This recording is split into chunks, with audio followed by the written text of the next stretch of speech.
It started or not? Yeah.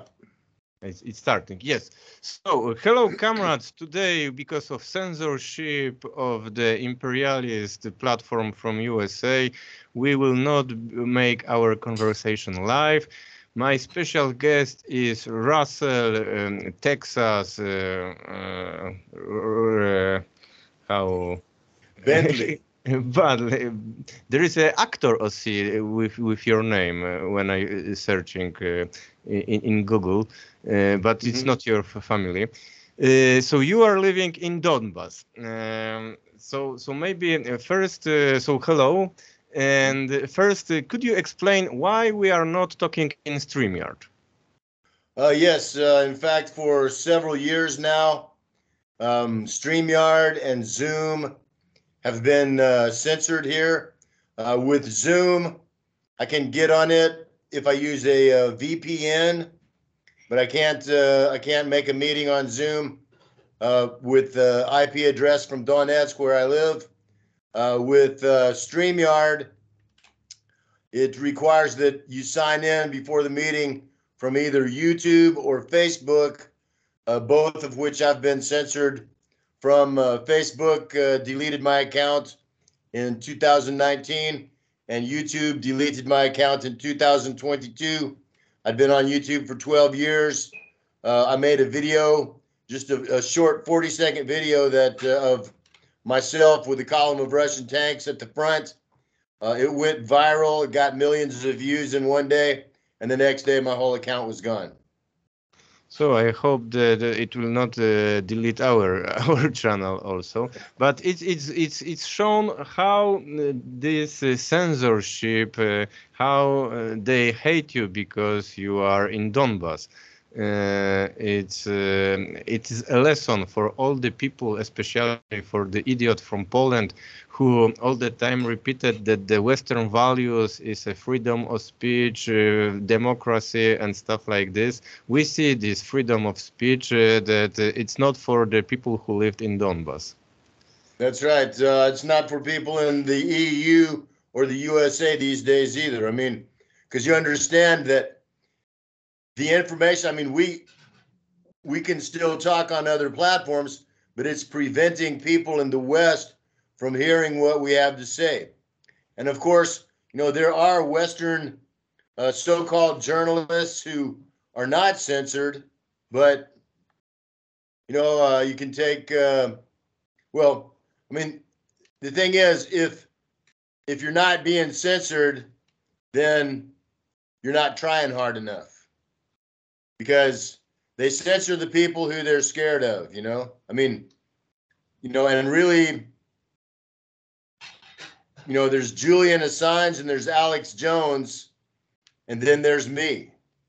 You know, I've been kicked off every play. I mean, and it's not because I put up bloody photographs or use cuss words very much or anything like that. It's just because they don't like my political message, which is, you know, I don't just report on what's happening. I put it into a political context, and I tell people what they need to understand, who their real enemies are, and it's not Russia. And I tell them what they need to do about it, which is to defend themselves the same way that the people of Donbass have defended themselves, because it's the same enemy and it's the same existential threat. And that's what scares them. I mean, and you know, and that's the other difference between me and every other journalist here, with the exception of Erwan Castel, who's a French journalist, excellent journalist here. But he and I are the only two, you know, foreign journalists in Donbass who actually served in the army, who actually, you know, were in combat on the front. And that's another big difference, you know, because, I mean, for one thing, it gives you a different attitude when you've actually been in the war, when you've been gotten shot at by Ukrainians, by NATO, by mercenaries, you know, and also it gives you a connection that other journalists don't have. I mean, I have all my friends right now, almost all, I mean, 90% of them, more than 90%, are serving in the army on the front in combat right now. And I have friends in the Vostok Battalion down by Ugledar. I got friends in 3rd Spetsnaz by Avdiivka. I got friends in Artyomsk and Wagner. You know, and I got friends other places too. So I have friends along the whole front, and they come back, you know, 2 or 3 days a month, and we get together and we talk. And they tell me what's really going on at the front, which in many ways is very different from what you hear from, you know, mainstream media, either from Ukraine or from Russia, or what you hear from a lot of these so-called pundits, you know, commentators and stuff like that. You know, I mean, you know, Russia has the power to win this war, but it has not used it yet, and that's a very dangerous miscalculation, in my opinion. And these guys from the West, you know, they're literally thousands of miles away, who are saying, "Oh, we know Russia's going to go in and you know, take Kiev in the next couple of weeks. It's going to be a cakewalk and all that stuff." You know, it's only a fool says that war is easy, and it's never easy. And you know, Russia, and particularly the DPR forces and Wagner, have paid a very heavy price in blood, you know, for this war going as slowly as it has. So it's by no means anywhere near over. I mean, of course, it's you know, the war in Ukraine is just the, you know, the spear point of the global war of the West against NATO, which is not just military. I mean, of NATO against Russia. You know, it's not just military, it's political, it's economic, it's cultural, it's religious. It's all these things combined, you know. And so, you know, I have a different perspective because I served in the Army here in 2014, 2015, and 2017. And I've lived here for 8 years. I mean, we're still under, you know, pretty serious shelling in the center of the city every single day, you know. So it's still very much life on the front line. For these first things which you said about the censorship to the journalist, I remember one quote from the Red Book of Chairman Mao. And the quote is something like this: "If they hate you, it's good because it's shown that you are a good revolutionary." It's not an exact quote, but I think that so I prepared some question to read, but firstly, I also want to ask you about these monuments you can find in my bag. What can you say about this monument? Where is it? What is it? It's in the center of Donetsk near the Kalmius River.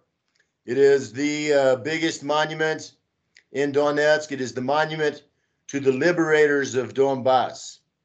And in the month, I believe it was September 1942, they came in and they started liberating the cities of Donbass. Back then, Donetsk was called Stalino, and it was occupied by the German Nazis for exactly 700 days.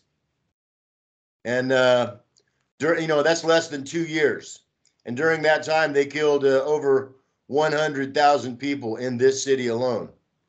You know, there were multiple concentration camps, you know, mass murders on a daily basis.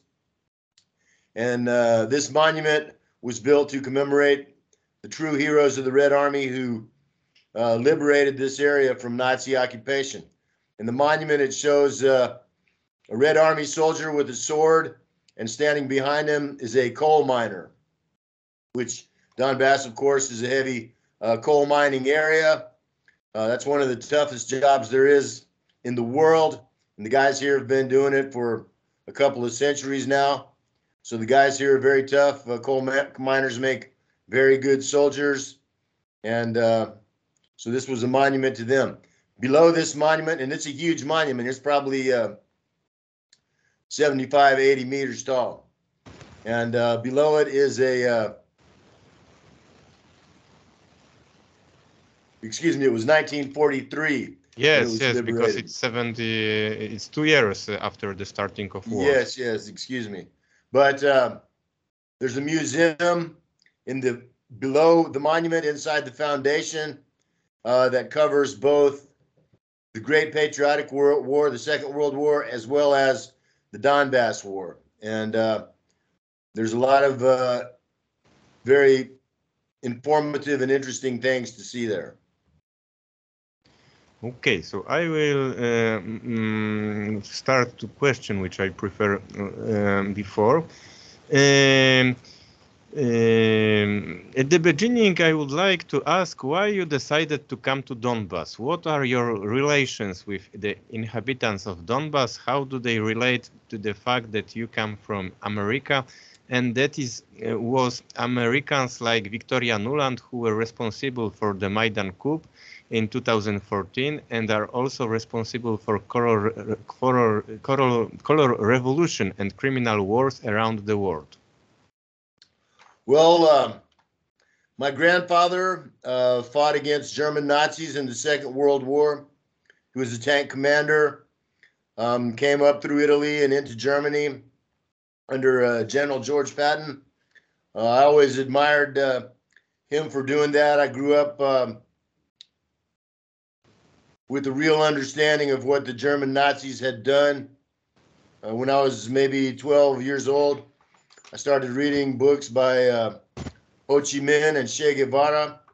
This was, I was born in 1960, so I grew up in the time of the Vietnam War, the Civil Rights Movement, like that. And so I started reading books by Ho Chi Minh and, Vietnamese communist leaders. And I understood that the war in Vietnam, even though I was very young, I understood, well, hey, wouldn't I fight if somebody from some other country brought their army here and started shooting people and trying to control them and stuff? So I understood that, the Vietnamese had the right to defend themselves. And then I started reading Che Guevara, and I understood what Cuba had been before the revolution and how much it had changed for the better under communism. And so, I really started looking into communism and stuff like that, and I became a big fan of Chairman Mao, the Vietnamese communists, the Cuban communists, and of course the Russian communists. And I started learning about Russian history.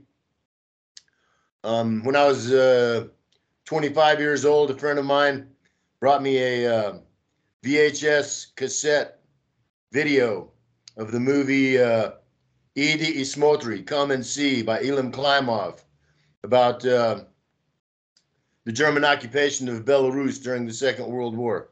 And it's a very, very profound movie, but it made me understand what it was that the communists had fought and defeated. And I had always a big interest in history, and I understood the fact that, the Red Army destroyed 80% of the entire German military power. It was destroyed on the Eastern Front. And all the other countries that these days pretend that they're the ones who won the war, England and France and the United States, Canada and Britain, or, like that, all of them together did 20% of the work. And the Russians by themselves, the Red Army, did 80% of the work. And, and when I see today how that's being, historical revision, and they're pretending that, oh, the Russians didn't do anything, or the Russians were as bad as the Nazis, something like that. It's really terrible, So I followed history. I saw what the United States empire was doing in the late 90s, say in Yugoslavia, in the early 2000s, their imperialist wars against Afghanistan based on false reasoning, against Iraq based on false reasoning, against Syria based on false reasoning, against Libya based on false reasoning. And actually, when they murdered Muammar Gaddafi, it made me very angry, and I actually did like some guerrilla political work. One night before dawn, I climbed up 15 meters up onto a big billboard. It was advertising the United States Marine Corps on one of the main streets in Austin, Texas.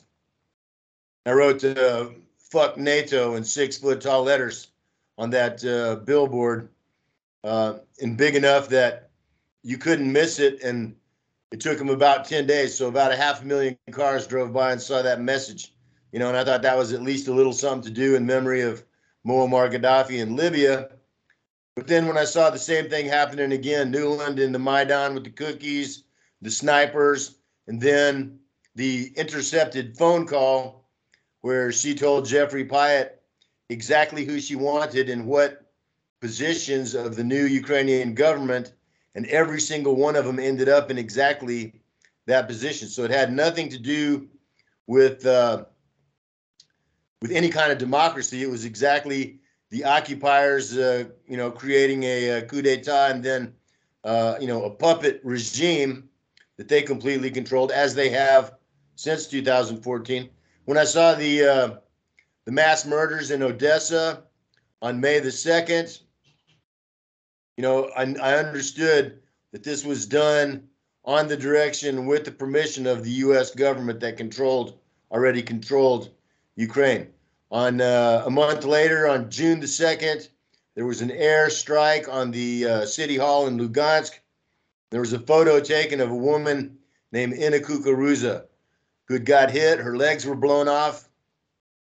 She was dying, but this photo was taken while she was still alive. And she's like sitting on the street looking up into the camera, straight into the camera. And when I saw that photo, it was like she was looking straight at me and saying, what are you going to do about this? Are you just going to, you know, hit the angry emoticon on Facebook or something, or are you going to do something? And I said, you know, I'm going to go to Ukraine. I'm going to go to Donbass. I'm going to defend people like Ina Kukuruza from Nazis. And if that means I have to kill Nazis, then I will. And it did, and I have. And I make no apologies about it. You know, I mean, a Nazi is like a mad dog or a poisonous snake. You know, you can't reason with them. You can't appeal to their humanity. All they understand is force. You know, I've served, you know, a good bit of time on the front in combat positions, in battles, daily and nightly. And every single battle that I was ever in was a defensive battle. You know, I never, you know, participated in any assaults or any attacks anywhere ever. I mean, I've been behind the Ukrainian lines 2 times, once to search for an escaped spy and once to rescue a pregnant girl. And both times we accomplished the mission and were able to get away without, you know, getting into battle. We didn't make contact. But other than that, every other time, you know, every time that I ever was shooting, I was shooting at someone that was attacking me. I would like to say that all my political life in Poland was in the time when the big majority of Polish population supported accession to NATO. But the good news is that in last Saturday, 11th of March, in a small village city in Poland, Bydgoszcz, there was a maybe not big, but a demonstration, 500 people, demonstration which were they organized this demonstration 2 months ago. 2 days before this demonstration started, they delegalized this demonstration, but they make a stand. They are organized themselves in the center place in this Bydgoszcz, and it was anti-NATO. It was in the anniversary joining Poland to NATO. It is the 12th March of 1999. So this slogan, "Fuck NATO" and others slogan, after 24 years, there are some people in Poland who are starting to talk it. And I am very proud of this. I hope that it is also because my activity. I hope that conversation with you will also make this idea more popular and more popular. But of course we have a lot of work to do, because all the time majority of Polish population is brainwashed by the imperialist propaganda, and it is one of the country which is the mentality of Russophobic and the love for the Western, so-called Western values is it's terrible. Well, you know, one thing that I suggest that you can ask your comrades there, or just, you know, people on the street that are willing to at least have a conversation about, you know, this kind of thing. And I mean, all you have to do is say, look at the places where NATO has gone into in the last 30 years. And in every single one of them, not only have they not brought any good thing at all, they've basically destroyed those countries. I mean, Libya under Gaddafi was the most successful, highest standard of living in all of Africa, higher than many, you know, so-called developed countries in the West, you know. And now it's you know, it's basically Mad Max. You know, they have slave markets and stuff there. It's all under warlords and like that, you know. You know, you look at Afghanistan, you know, there was a time when it was under socialist rule, and the Russians came in to help defend that, when, you know, women were educated. You know, it was a modern country there for a while before the Mujahideen, you know, the Russians left and the Mujahideen took over. And now it's back to, you know, the Middle Ages or something there, you know. I mean, you look at Yugoslavia, you know, they still have problems there. Yugoslavia was, you know, one of the, if not the most independent and successful of all the countries of the Soviet Union, you know, besides Russia. You know, I mean, it was brutally destroyed and dismembered. And to this day, you know, there's large swaths of that country that are controlled by, you know, genuine, you know, Nazis and bandits, you know. I mean, so no place that NATO has gone into has it ever done anything good. And in every case, it's also, you know, made things, you know, orders of magnitude worse. And the other thing, not about NATO, but this is a question that I always ask, you know, all my friends, especially in the United States, but also in Europe. And it's this: name one thing in the last 20 years that your national government has done that made the lives of regular working people better. Name just one thing.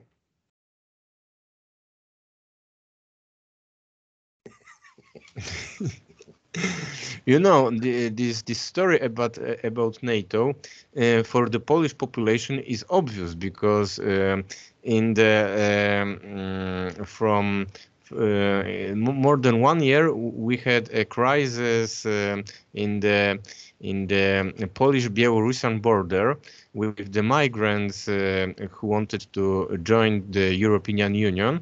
But these migrants, they come from which country? They come from Afghanistan, destroyed by NATO, Iraq, destroyed by NATO, and Syria, destroyed by NATO. So and Ukraine. Ukraine, they go other borders. I mean, but that's where, you know, I mean, I think Poland is second only to Russia for having taken in the most Ukrainian refugees, which is a whole another interesting point. Of all the Ukrainian refugees that have left Ukraine, supposedly because of the war, the most, over 2 million of them, went to Russia. You know, so if Russia was really the aggressor, the oppressor, then why would why would 2 million Ukrainians want to move there?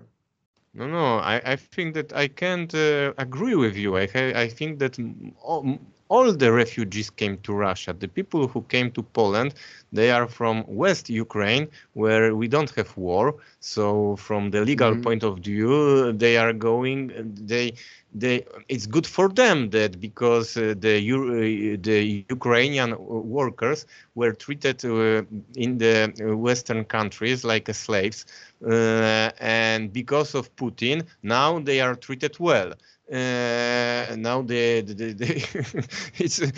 it's one of the reasons why President Putin needs to have a Nobel Prize of Peace, because they started to treat the Ukrainian people like a people. Before that, for example, the Polish bourgeoisie, they treated the Ukrainians like slaves. They work in the plants, in the agriculture, like Afro-American in the plantation in time of the slavery, but it's a little different subject. Yeah, but I'll just mention this too. Do you know who has been nominated for the Nobel Prize that came out just the other day? Stoltenberg. Yes, for real. For the organizing the terrorist attack to the Nord Stream.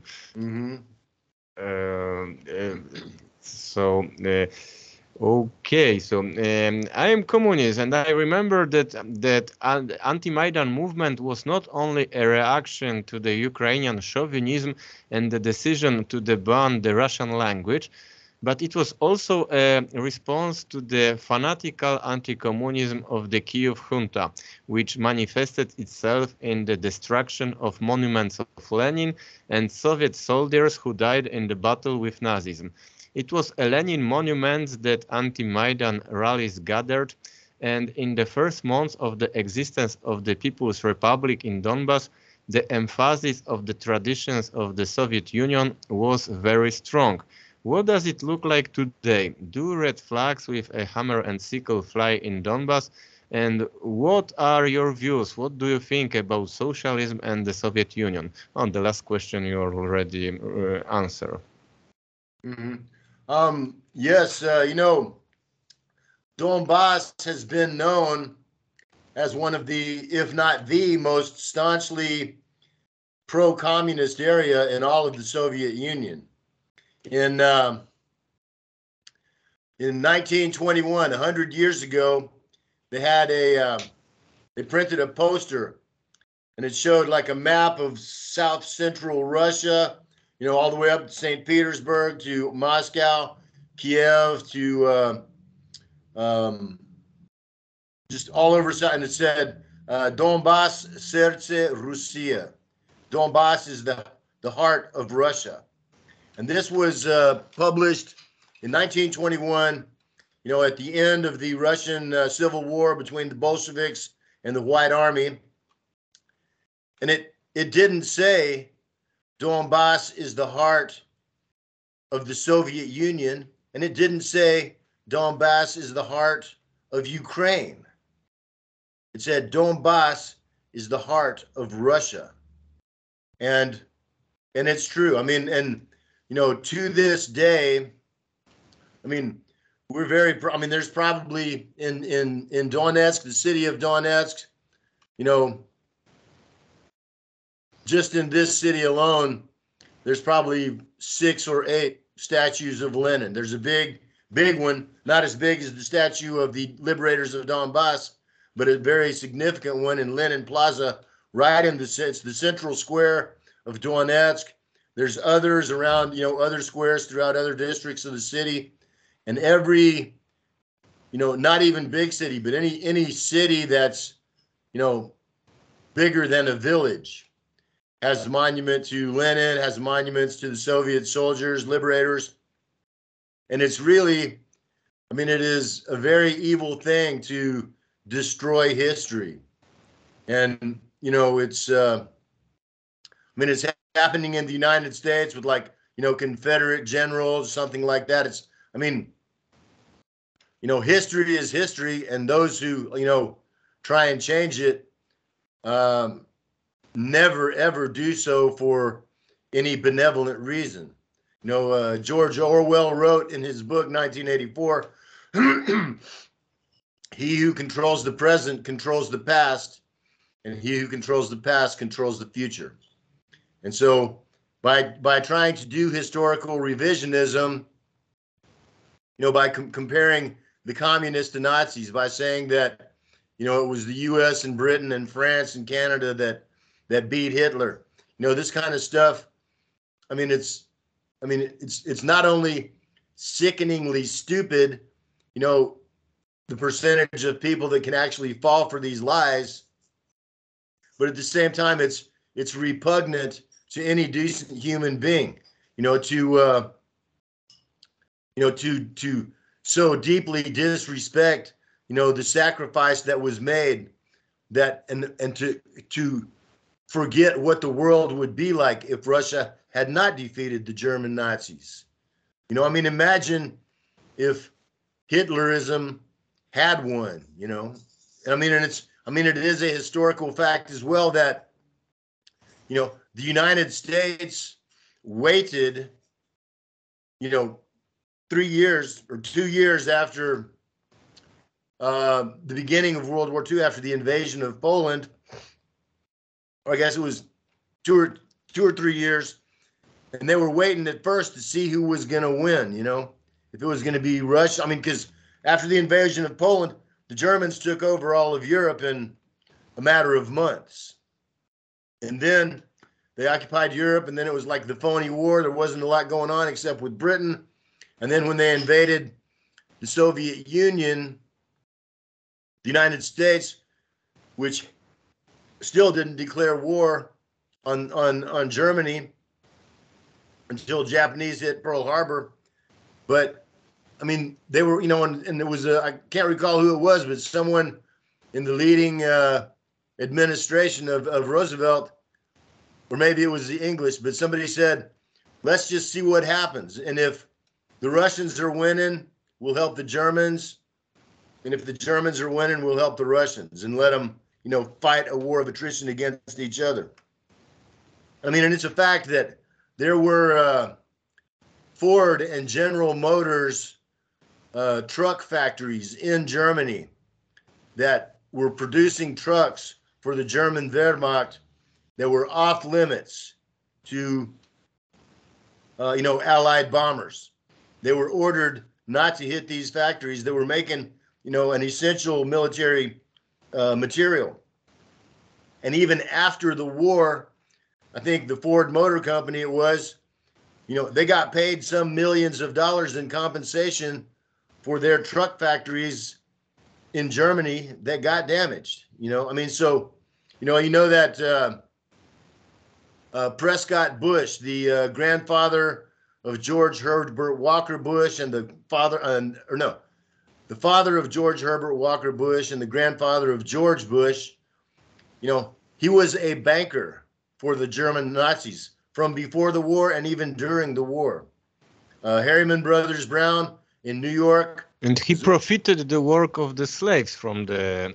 Exactly. That's exactly right. Exactly right. I mean, and he was helping to finance the Nazis, you know. I mean, so, you know, it's a simple fact that, you know, historically, to understand Nazism, you have to go back before Germany, because what Germans wanted to do in the Soviet Union in the 1940s was no different than what the Europeans, you know, the English and the French and the Spanish and the Portuguese did in North and South America 100 years before that, which was basically come in, occupy all the land, commit genocide against the natives, or enslave them and steal all the resources. And that's exactly what the Germans, I mean, they took, you know, the exact game plan. You know, I mean, you know, the Americans came in with, you know, guns and cannons against guys with bows and arrows. They came in and they gave the Indians blankets infected with smallpox. So, I mean, they were using biological warfare. You know, the Americans destroyed all the buffaloes, millions of buffalo. They just, you know, just shot them down for the price of one bullet, just to leave them there to rot. You know, or they'd shoot $1,000 buffalo and then just cut out the tongue for dinner and leave the rest to rot. So they destroyed the food, they used biological weapons, and they used superior armaments and basically committed genocide and cleared the land of the natives, which is exactly what the German Nazis wanted to do in the Soviet Union. And if not for the courage of the Red Army and the brilliance of their military leaders and political leader, I'm sure they would have. And then the world would be a very different place today and not for the better. And really what I see now is that, you know, the United States and NATO, the people who own and control the governments of the US, Canada, Australia, New Zealand, and all of the EU, they're the Fourth Reich. They're the return of the philosophy of Nazism, which is a philosophy of masters and slaves. That's what it is. They're saying we're the Übermenschen, we're the Supermen, and anyone who's not like us, we're either going to kill or they're going to be our slave. And that is exactly what the Ukrainians are saying, the Ukrainian nationalists. I know a lot of Polish nationalists say that about Russian people too, that they're Untermenschen or, uncivilized brutes and like that, which is hardly the case. But it's the return of Nazism, 80 years after supposedly it was defeated. And of course, we know now that, tens of thousands, at least, of Nazi war criminals were evacuated from Germany, from Europe, and taken to the United States, where they were given, prominent positions of political and military influence in the United States. And there's a lot of them. I mean, and so, of course, those guys had money, they had political power, and they used it. And the people that supported Hitler, the oligarchs of the United States, like Henry Ford, DuPont's, Prescott Bush, for example, they worked with these people, and they said, hey, we'll bide our time, but we'll do it again. Now, exactly, they're doing it again. So we can say that in the Second World War, the American companies produced produced the tanks for the Nazis. Not the tanks, but the trucks. The trucks, the French companies also, and today they making the same things. So the history is repeated. History is repeated. Exactly right, man. Now I would like to talk about the many years of terrorizing the Donbass. This is a particularly important topic that the Western media does not talk about at all. Have you seen any crimes committed in Donbass by Ukrainian Nazi militias, such as the Azov and Aidar battalions? What I mean here is the long period before the start of the current war. Well, I mean, there was, the murder of Alexander Zaharchenko, the murder of Arsen Pavlov, known as Motorola, and Mikhail Tolstik, known as Givy. These were three of our greatest heroes. They were murdered by bombings. It's quite clear that was Ukrainian secret services that pulled off those operations. I mean, the terrorist acts that we still see here every day, but that have been going on since, the spring of 2014, are the targeted and indiscriminate shelling of the cities. Gorlovka, Makievka, Donetsk, Iznovata. We're hit every day. It wasn't quite this heavy as it is now. In the years between 2014, it was those 2 years, it was very heavy, and then it kind of quieted down. And then this last year, it's gotten really, really heavy again now. And, I've seen in one day, they targeted 5 schools simultaneously. On other days, they target the churches. On other days, they target the open markets, the open air markets. And then sometimes they just, just dial in a random destination and shoot a couple of shells just to see where they land. And that's the true definition of terrorism, just random murder to terrorize the people, to try and break their political will, which I can tell you, the breaking of the political will of the people of Donbass is something that's never, ever going to happen. We may all be killed, but, there's millions of people here that aren't going anywhere. We're not going to surrender. We're not going to retreat. We'll die fighting before we live on our knees. Now, now let's move on to the war itself. This is a broad topic, so in our short conversation, I would like to focus on Poland's involvement in the war in Ukraine. As a result of censorship and the conspiracy of silence prevailing in Poland, we do not know how many Poles are fighting in Ukraine. How many Poles have already died? Did Polish mercenaries commit any war crimes? What did Polish mercenaries end up in Russian captivity? What are the relations between Polish mercenaries and the Ukrainian army? I can say that reliable estimates from people that are qualified to make those estimates put the number of Polish mercenaries and soldiers in Ukraine at around 10,000, like minimum.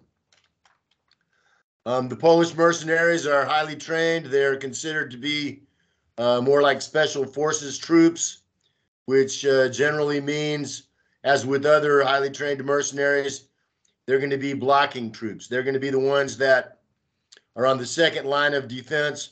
The conscripts and the less trained, less experienced troops get thrown on the front line, the meat grinder.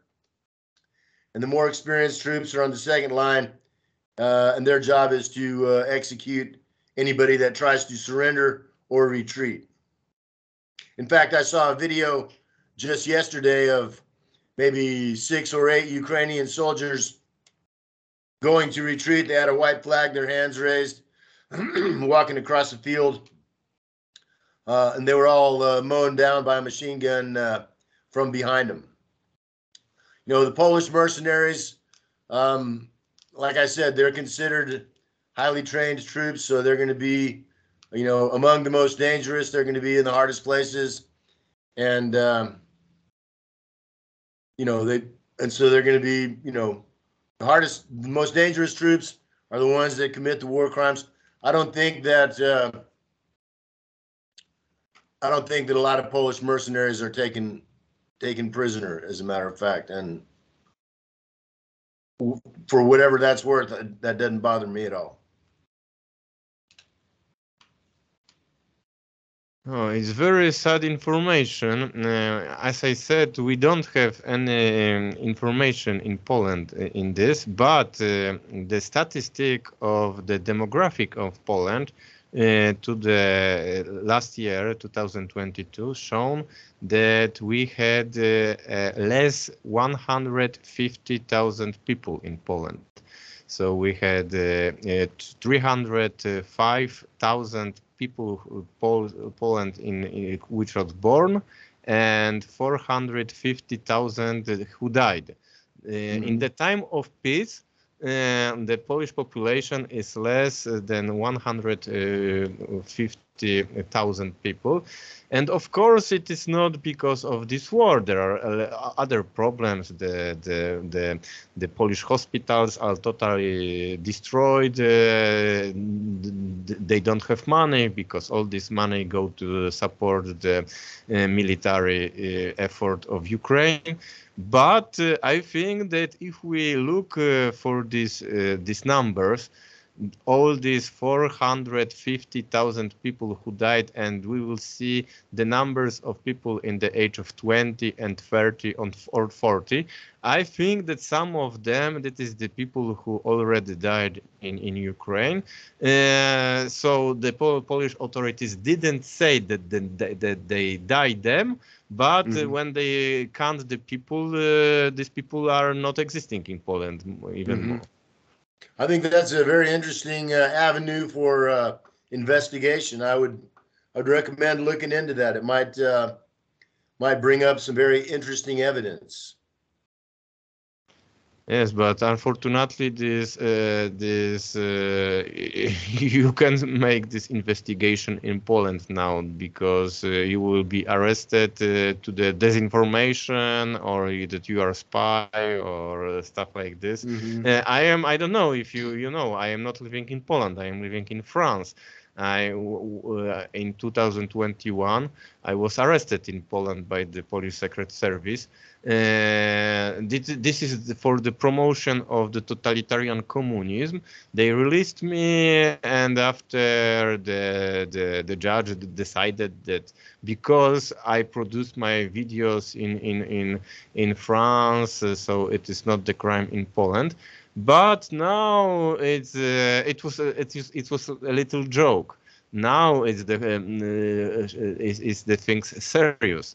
In this channel, I make a few times interview with Mateusz Piskorski, who was arrested 3 years in Polish prison without any reason. They accused him that he is the Russian spy.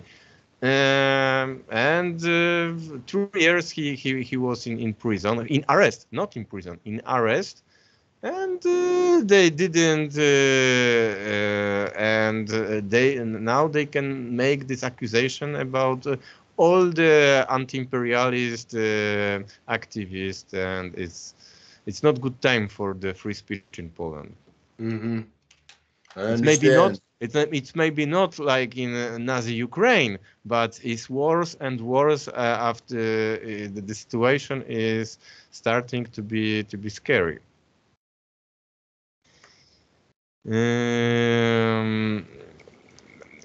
I would like to ask about the citizens of Ukraine. In the Western media, Ukrainians are presented as a heroic nation that wants to fight against Russia.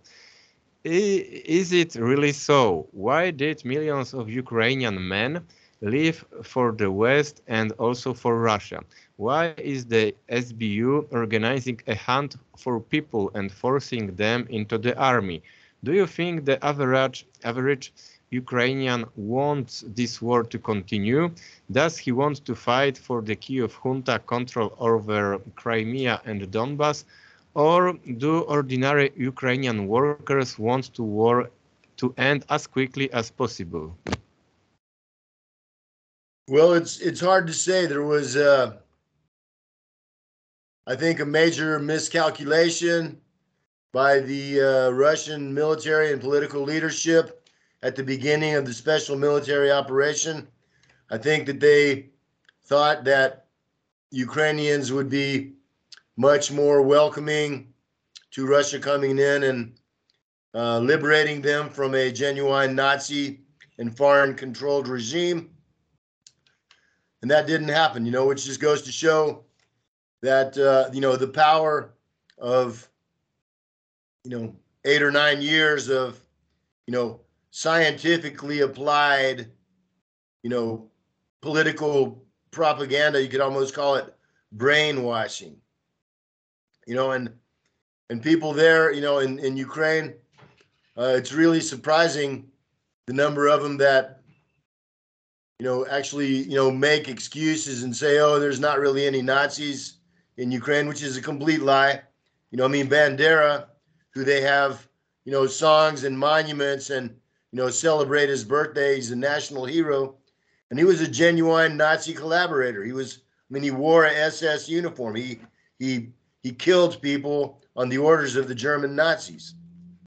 And in fact, he was, a brutal murderer, a mass murderer. Some of the worst crimes in Ukraine, Babi Yar, for example, or Zmayabalka and even in Rostov were done by guys like him, you know, and people under his command, you know. And it's like, you know, the old saying that one guy's terrorist is another guy's freedom fighter. Well, this is a good example of that, you know. And just like, say, in Northern Ireland, for example, you know, you have the Irish Republicans, and then you have the you know, the pro-British Protestants, and you know, they both have their own perspective, and they're not going to change it. You know, I mean, once you get like intergenerational perspective on a war, you know, or on the world, it's almost impossible, and perhaps is impossible, to change it. You know, people, you know, what I say about Americans who also are deeply, deeply, deeply brainwashed. And I say that, like, you know, the mass media, the government spokespeople, you know, the information you get in America from CNN or the BBC, or, you know, the nightly news, or from government sources, you know, it's really, it is the people who consume that media, it is the mental equivalent of eating a shit sandwich. I mean, literally. And the problem is that if people eat shit for long enough, they get used to it. But if they eat it for too long, they start to like it. And if someone comes along and says, hey, man, don't eat that, it's disgusting, it's bad for you, it's completely, you know, against nature, it's despicable. And instead of them saying, oh my God, I'm eating, you know, I have shit all over my face, I'm eating shit, they say, no, it's not, it's good, shut up, you know, who the hell are you telling me what to do? I'll eat anything I want here, you know. I mean, they get defensive, and rather than admit that they were a fool or they were wrong, they even become more entrenched in this, you know, indefensible ideology, you know. I mean, how can you say that someone like Bandera, who murdered hundreds of thousands of civilians, innocent civilians? I mean, Bobby Yar was like 33,000 people in like 2 or 3 days. They just rounded up all the Jews and all the communists in Kiev and took them out to this field and stripped them naked and mowed them down in a big ditch. How can anyone that did that be a hero to anyone, to any sane person? You know, but they've been eating the shit sandwich too long, and now they like it, and they don't want to give it up for anything else. They're not interested in anything else. They're like, yeah, Bandera, he's our father. He's the father of Ukraine, you know? I mean, so the brainwashing has had an extremely detrimental effect to the people of Ukraine. And there's still some good ones there, but not as many as we expected, not nearly as many as there should be. So, I mean, the whole idea, I mean, Russia has an obligation to itself and to the world to do what they said they were going to do, to denazify and demilitarize Ukraine. It is, you know, it is the flashpoint of the Third World War that has already begun. It is a huge risk of escalation into a European or world war. You know, it is a huge risk of escalating to a nuclear war. The Ukrainians have already used chemical weapons here. They've already used biological weapons here in Donbass, on the front, in combat. You know, that's a fact. I mean, it's a proven fact, you know. They were, in fact, right before the Russians came in for the special military operation last year, the reason that they took Gostomel Airport near Kiev, the reason that they took control of Chernobyl, and the reason that they took the Zaporozhye nuclear power plant is because the Ukrainians we're working on making nuclear bombs there. You know, if not actual like nuclear explosives, then for sure, for real, dirty bombs, you know, radioactive dirty bombs that they probably would have used or planned to use like in a false flag, you know. I mean, and that's, you know, that is one of the main techniques of Nazis. You know, Hitler certainly used it. The Reichstag fire to gain political power in Germany. He used it in September of '39 to give the excuse to attack Poland. The, you know, I mean, September 11th was a false flag. That was done by the U.S. government, you know, with the help of some other governments too, or at least one other government. You know, that was a false flag too. You know, MH17, the airliner that was shot down over Donbass in 2014. It wasn't shot down by a Buk, either by Russia or by the Donbass army or by the Ukrainians.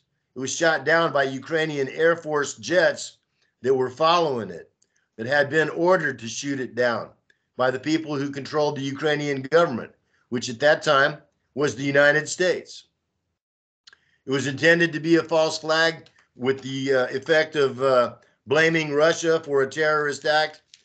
You know, and I mean, dude, I've been there. I've been where the plane came down. I interviewed scores of eyewitnesses who were there that day, who saw what happened, who saw the plane come down, who saw the plane get shot by a military jet that was following behind it. There was no Buks within range of where that plane got hit. It's another false flag. The same thing like they did in Syria, you know, with the white helmets, where they staged a chemical weapons attack on the day that the OPCW investigation team is coming to Damascus. You know, I mean, no one can be that stupid. You know, Bashar al-Assad is not an idiot. You know, and so they staged this. The only people that are idiots are the ones who believe these false flags. You know, I mean, they said before, you know, the Ukrainians say, oh yeah, it's the Russians bombing Donetsk, the civilians in Donetsk, to blame us. Yes, and it's the Russian who bombarded the nuclear plant in Zaporozhye. Yeah, it's the Russians who blew up the Nord Stream pipeline. And it's the Russian who bombarded the Polish small village Przewodów nearby the Ukrainian border. Mm-hmm. I mean, and then of course, and these are all, again, these are all intentional false flags done by the Ukrainians and their masters to blame on Russia. I mean, it's an absolutely Nazi technique. It's like the dirtiest trick in the book. They use it all the time, and only idiots can possibly believe it. And yet, unfortunately, there's a lot of idiots. Yes, especially in my country. In Poland, you said so many things about the Babi Yar massacre, and in Poland it is not very well known because Bandera and Banderites, they committed so many crimes against Polish population in the time before war. They organized the terrorist attacks.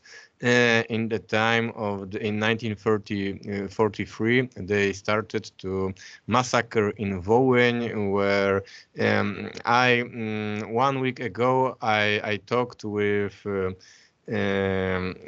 Prime Minister Nikolai Azarov. He was a prime minister since 2010, 2014. He said that in Wołyń massacre they killed 200,000 people.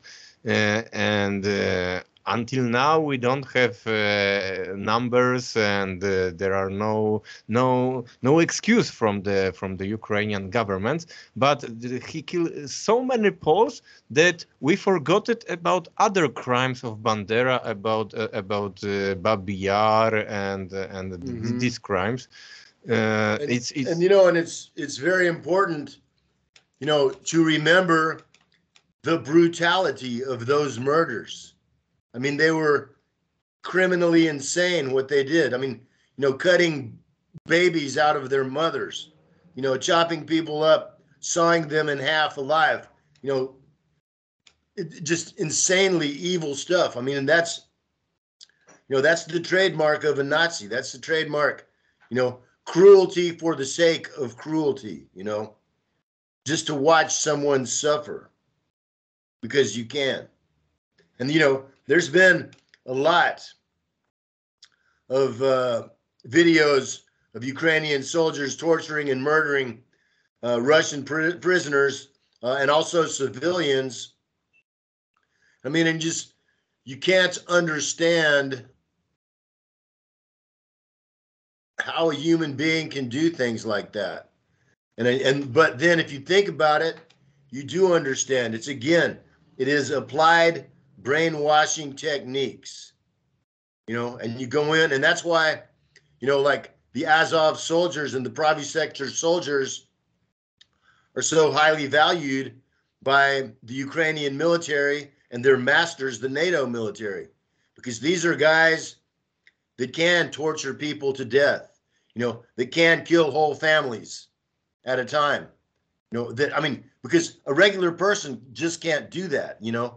You have to be conditioned to it, you know, you have to be taught how to do it, to torture people to death, you know. I mean, so, you know, it's just like, and people have to remember too, that the German Nazis, the hardcore Nazi units like Azov and Pravi Sector and Idar and Donbass battalions, you know, their value is the fact that they're complete psychopaths, that they have no compassion or humanity. And that makes them very dangerous fighters. Just as ISIS in Iraq or in Syria, they're terrorists. I mean, you recall there was ISIS videos where they, you know, like drowned prisoners in a cage, or, you know, slaughtered 50 prisoners in a slaughterhouse and hung them up upside down to bleed them out, you know, after cutting their throats, you know, of having a little kid, you know, detonate explosives, put 4 prisoners, chain them into a car, and have the little kid detonate the explosives, you know, burning them alive, stuff like that, you know. I mean, so these, again, you know, they're trained, you know, and it's, you know, it's the people who create these monsters that really we have to get to, and that's the people of the West. That's the people who own the European and North American governments, you know, who finance this, who train them, who arm them. And I mean they're truly evil. I mean, like living evil, like satanic evil. And their wish is to kill and destroy 90% of the people on the planet and enslave half of the rest. And they're working on that right now. They're doing it right now. How do you assess the way the Russian army is conducting this war? How do you evaluate leaving the Kharkiv region? How do you assess the withdrawal from Kherson? How do you assess the release of the Nazis from the Azov battalion? After all, what do you think about the private military company Wagner? The the conduct of the special military operation has had some very serious problems, many of which you just mentioned. There are certainly considerations that us regular folks in Donetsk, for example, even, you know, like my friends in the army, you know, frontline soldiers, that we have no idea about. But I mean, there are certain things that there is no rational military excuse that were done and were not done by the Russian military leadership that were literally the exact opposite of the way that a military campaign that you're trying to win should have been conducted. For example, there are like maybe 7 or 8 main bridges across the Dnieper River between Western Ukraine and Eastern Ukraine. You know, there are a limited number of railroads, switching yards that could be effectively destroyed. I mean, in Russia right now, they, you know, and it's kind of like a pretend war. They know they fire on the electric generating and electric transfer stations, and they say that this disrupts and degrades the railroads because most of the locomotives on the railroads are electric. But at the same time, they're not destroying enough of them to degrade the delivery of weapons and soldiers and ammunition to the Donbass front. And even like in Kiev or something, you know, and they say, oh, we made the biggest attack yet on Kiev power structures, you know, power infrastructure. And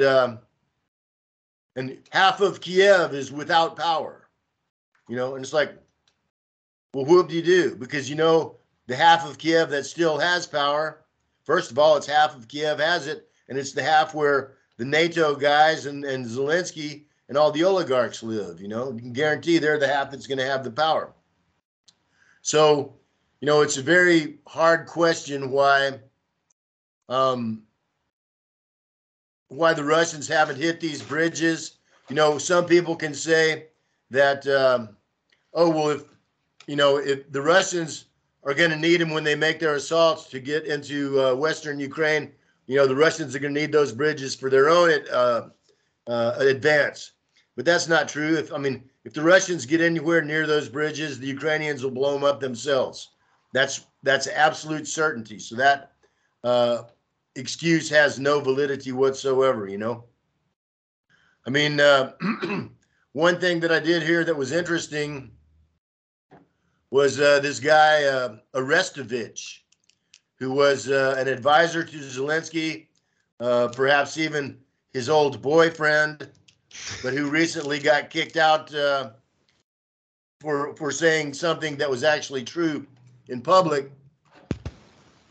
And Arestovich said that the reason that the Russians haven't blown the bridges and the railroads is because China has extensive investments in Ukraine, and it's China that's been holding Russia back from conducting the war in the way that a military campaign should be conducted. Which, I mean, in a real military campaign, those bridges and those railroads should have been blown off the face of the earth the night before the special military operation started. You know, I mean, that's job one, you know, to cut transportation links. And it still hasn't been done a year later. So there is some mysterious reason. Arestovich says it's the Chinese he says that the Chinese are saying, look, we're going to support you politically and economically and maybe even militarily as long as you don't do this and this and this. And one of those things would be don't blow up the bridges, don't blow up the railroads. I mean, it's also could be, and actually I don't believe that theory. I mean, I don't believe anything Arestovich says, but it gave me pauses just trying to think. I mean, another fact is that over $700 million a month in Russian products cross Ukraine into Europe, most of them on the railroads. So there's people in Russia itself that are making some big money, because, you know, that wouldn't be able to make it if the railroads or bridges were destroyed. So either, you know, I mean, that's an economic consideration. You know, economic warfare is as important as military warfare.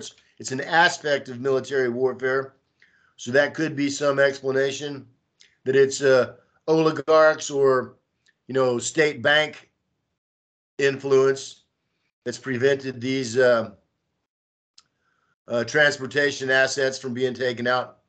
And another pretty interesting theory that I've considered is that it might be some kind of Israeli influence on Russia. I mean, it's a simple fact that Israel has a huge influence in American politics. You know, Jewish politicians and oligarchs, you know, are all the heavy hitters in Ukraine, and there's a lot of them in Russia too. And I'm not an anti-Semite by any means. I'm a communist, so I can't be prejudiced or racist or nationalist or sexist or anything like that. But I mean, but it's a simple fact that you know, Jewish people have a lot of influence in Ukraine. They have a lot of influence in the United States, and they may have as much influence in Russia too. So that's another theory. You know, I mean, also Israel is a nuclear power. You know, they have a lot of tricks up their sleeve. So I mean, it's hard to figure out why, but I mean, and the thing is about the release of the Azov prisoners, that was just simply a crime. The people responsible for that should face a court-martial, and in my opinion, a firing squad. Because, in fact, in Mariupol, it was my old battalion, Battalion Vostok. It was my friends and comrades that captured those Azov Nazis. And they, you know, without a question, you know, I mean, not only, you know, the swastikas and tattoos of Hitler, but also a lot of satanic tattoos too, you know. Those guys were genuine war criminals. I mean, torturers, murderers. You know, they were absolutely the equivalent, if not worse, than the German SS, and that they were released is a disgrace and a black mark on the history of Russia. And I, you know, I mean, and while some of these other things, like say the retreat from Kharkov or something like that, Izium, you know, there may have been some military necessity for it. You know, there's absolutely no excuse for them releasing those Azov prisoners. You know, that guys, some of my friends died capturing, you know. And so, you know, it's a big mystery, you know. I mean, but I think that you know, I think a lot more is going to be understood by the end of this year. You know, if I mean, it's, in my opinion, it's without question that the longer this war goes on, the more dangerous it becomes for Russia, for Donbass, for Russia, and for the whole world. And, you know, the idea of that Russia has to kind of fight with one hand tied behind its back to keep, you know, the enemies from escalating or, you know, making, you know, bigger attacks or something, that's not valid, because they're going to keep provoking, they're going to keep escalating, you know, regardless. I mean, they're going to keep doing it until they're stopped. You know, I mean, so, you know, the people of Donetsk have defended themselves for 9 years now against the Ukrainian army. We held the line. And a year later, I mean, in many places, especially right along the Donetsk city limit, that line has not moved very far. Up by Bakhmut, Artemyevsk, which is a bit north of the city of Donetsk, they have made some good progress there.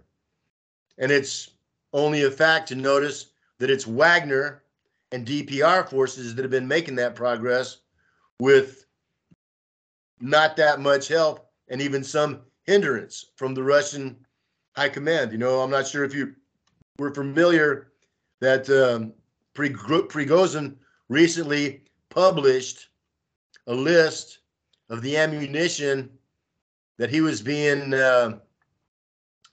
allotted, that Wagner was being allotted for every 10 days. And every 10 days, he was supposed to get this much ammo based on him using this much per day. And he published the list, you know, and it said, you know, and this is what he got from, you know, Shoigu and Gerasimov, you know, from the top leadership, you know. And in some cases, it was half of what he was supposed to get. In some cases, it was 1/4 of what he was supposed to get. In some cases, it was 1/10 of what he was supposed to get. In some cases, it was just 0. He didn't get any of a certain kind of ammo, you know. And that's, I mean, it's, you know, these things, it's hard for us to understand. And of course, we have to understand that there's, you know, more elements in this equation than we can know about. But yet at the same time, you know, the goal of the operation is to denazify and demilitarize Ukraine and prevent it from being a threat to Russia and the people of the Russian Federation. And the way that this thing has been conducted in many aspects, you know, and that's the right goal. That is exactly what needs to happen, which in my opinion, at the minimum, means Kiev and everything east of Kiev down to the northern border of Moldova, you know, and maybe Moldova too if they mess with Transnistria. But the way that this thing has been conducted, you know, it's like they said, okay, my goal is to walk 5 miles to the west, and then they start walking to the east. You know, so it's a very difficult situation to comprehend. But we'll soon find out. I mean, the Ukrainians are massing for another major offensive, and so are the Russians. And, you know, Russia possesses the military power to defeat Ukraine, you know, in a couple of months. If they open the doors of hell on them, you know, if they really bust it out. But for some reason, a year into this war, you know, they haven't even moved the Ukrainian army out of artillery range of Donetsk, the main city.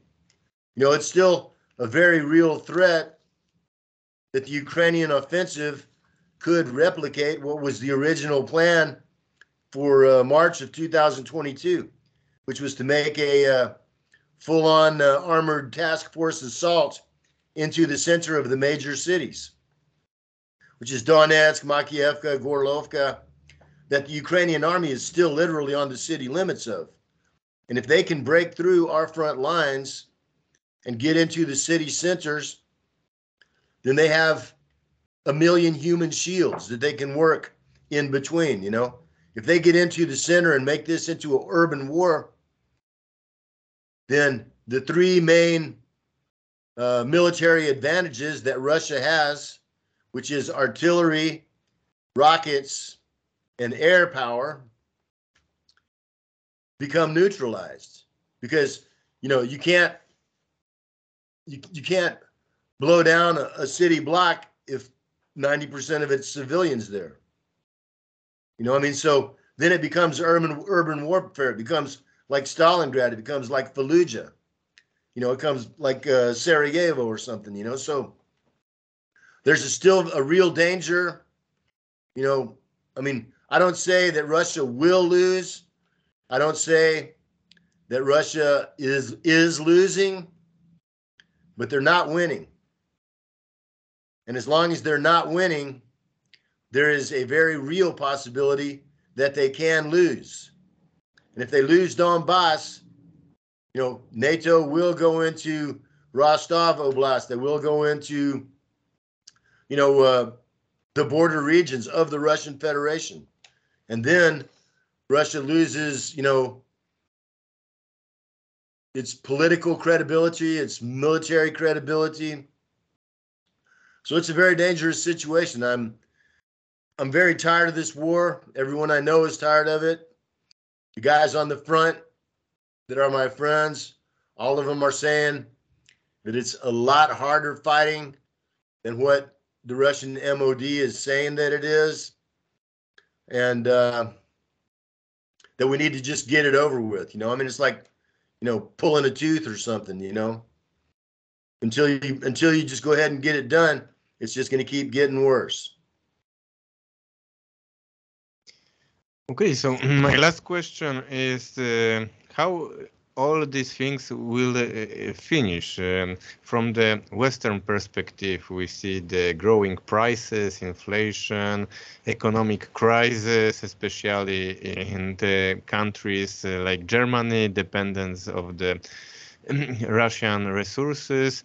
In the last days, there is the information about the bankrupt of the bank in the Silicon Valley Bank. After there was another bank. Yesterday, there was information about the bankruptcy or the problem of this Credit Suisse in Swiss. So I don't know. There will be big economic crisis like in 2008, and if so. Do you think this economic crisis in the Western countries will stop the supporting of Ukraine and finish the war? Well, it's very hard to say. The economic crisis is certainly very real. It is without a doubt that it's going to get a lot worse. They say the old expression, it's going to get a lot worse before it gets better.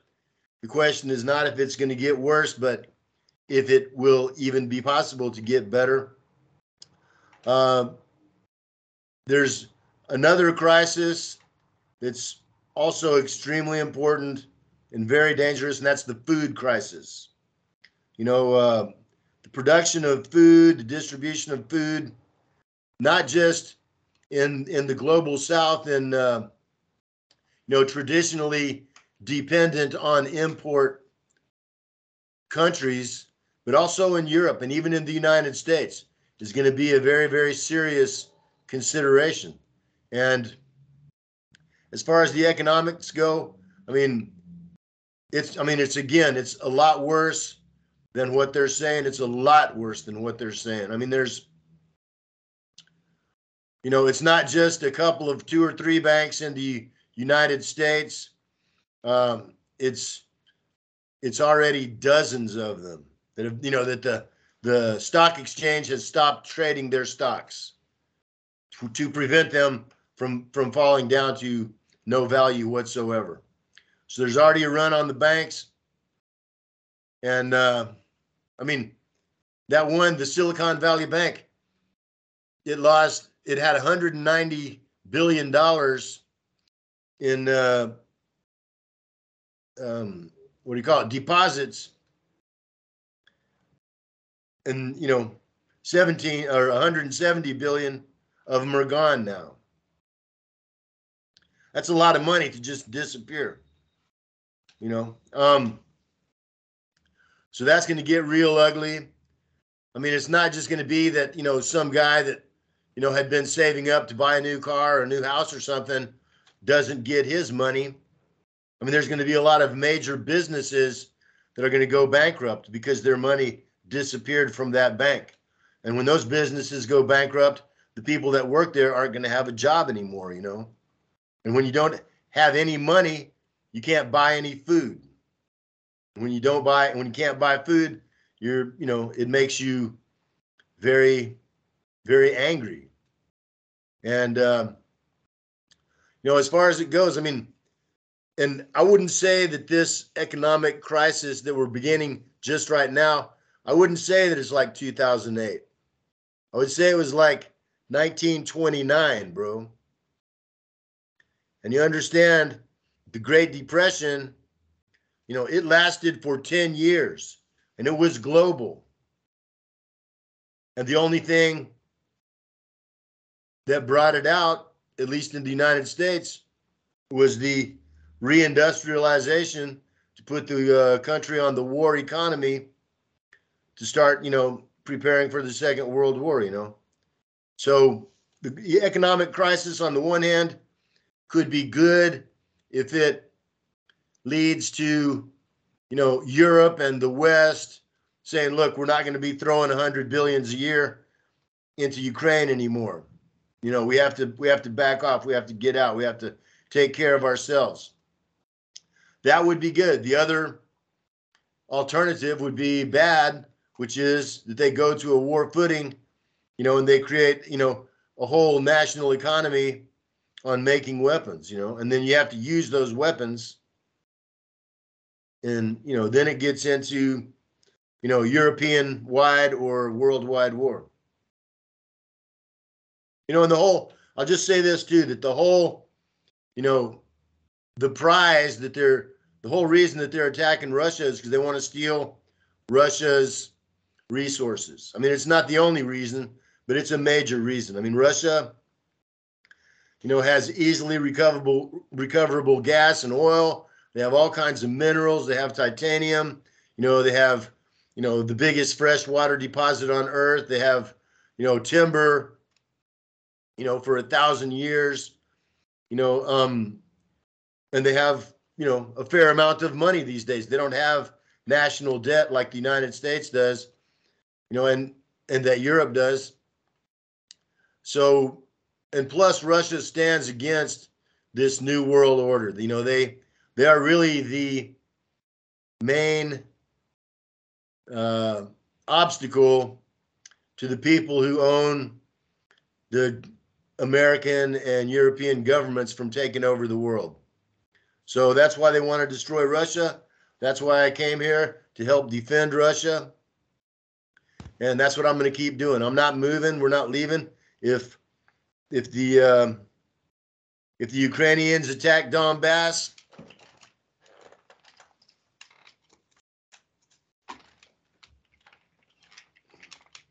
I'm going to fight. Okay, so good luck. How you can find? I will put to the description box the link to the Telegram channel. Mm-hmm. Do you have some others? Well, I have Telegram and VKontakte, which is like Russian Facebook. They have about 15,000 subscribers on each.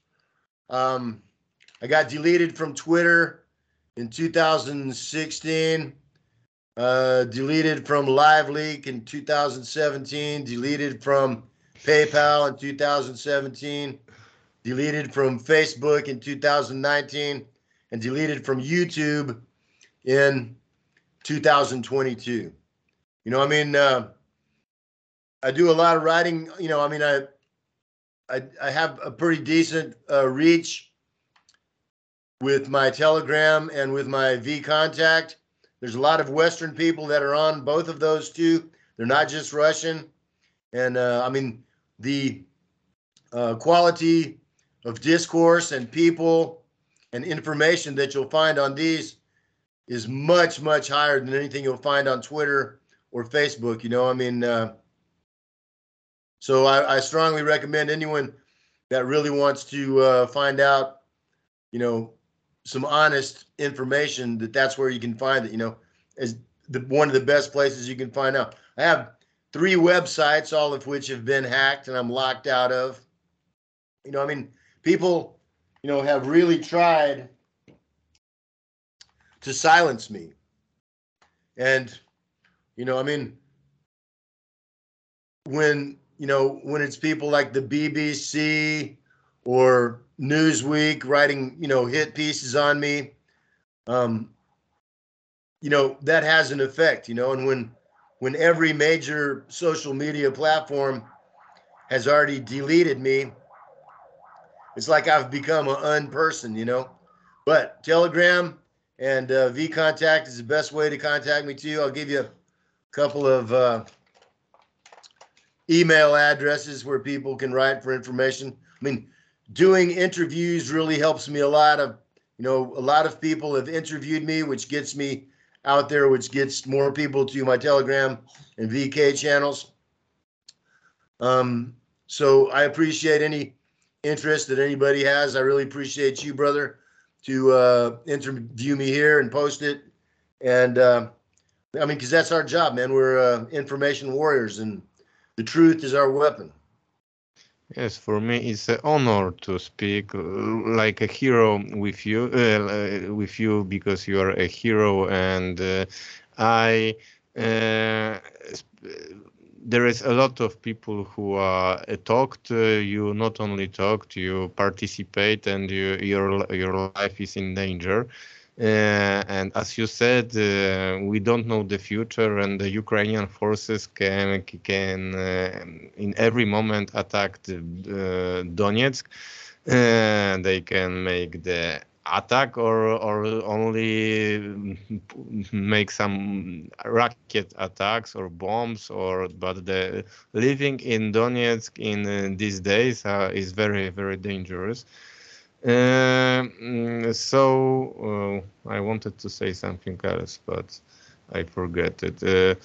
I know. There is something very important, that Polish society is so stupid because 30 years they were brainwashed, and this is Americanized society. So they loved everything which came from USA.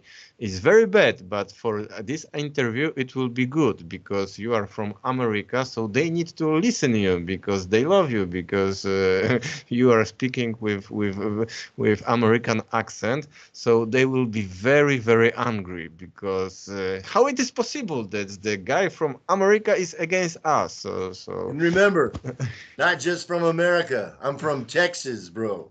The state of Texas. So the Texas want to be independent. Yeah. I support all the separatist movement in the imperialist countries. I think that if the United States will be broke for the 20 independent nation state, it will be good for this nation state, but also it will be good for the world, because I agree with that. I do agree. But from the same perspective, I am against separatist movement in the countries like China, because it's weakened them. And so I am against the Uyghur, Tibet, and Hong Kong and other movements supported by the CIA. Exactly. So thank you very much, comrade, for your time. I hope that we will speak one more time. Maybe we will make, because I make information before, and people wanted to ask you a question, and StreamYard give these possibilities. So maybe we will find another technical solution how to make this stream live. Not only talk with me, but with the viewers. I would like that very much. I'm happy anytime. Again, I'm sorry about the technical difficulties. No, it's not your. It's just it's the people from the YouTube and other platform which needs to be sorry. Why they make this censorship, and especially the European Commission, which without the law, but because there are no law that European Commission have a law to block the media from Russia and other media which they don't like. It's without their competition. But okay. All right. So yes, let's keep in touch. I'll send you the links on Skype here as soon as we finish this call. And then if you can, either on email probably be the best way. Yes, yes. Send me all the links, and these links I will make to description to find you. So Okay, all and the links to the contact, Telegram, email if you want, and other contacts and then also when you publish this interview, yes. send me the link to that, and I'll publish Of it on course. my. It will be in 20, 30 minutes. Okay, great, man. I'll publish it. Okay. Okay. So see Thanks you, a lot, comrades. brother. It's been great talking to you. I hope we'll talk again soon. Yes. I also see you. Okay, bye. Bye.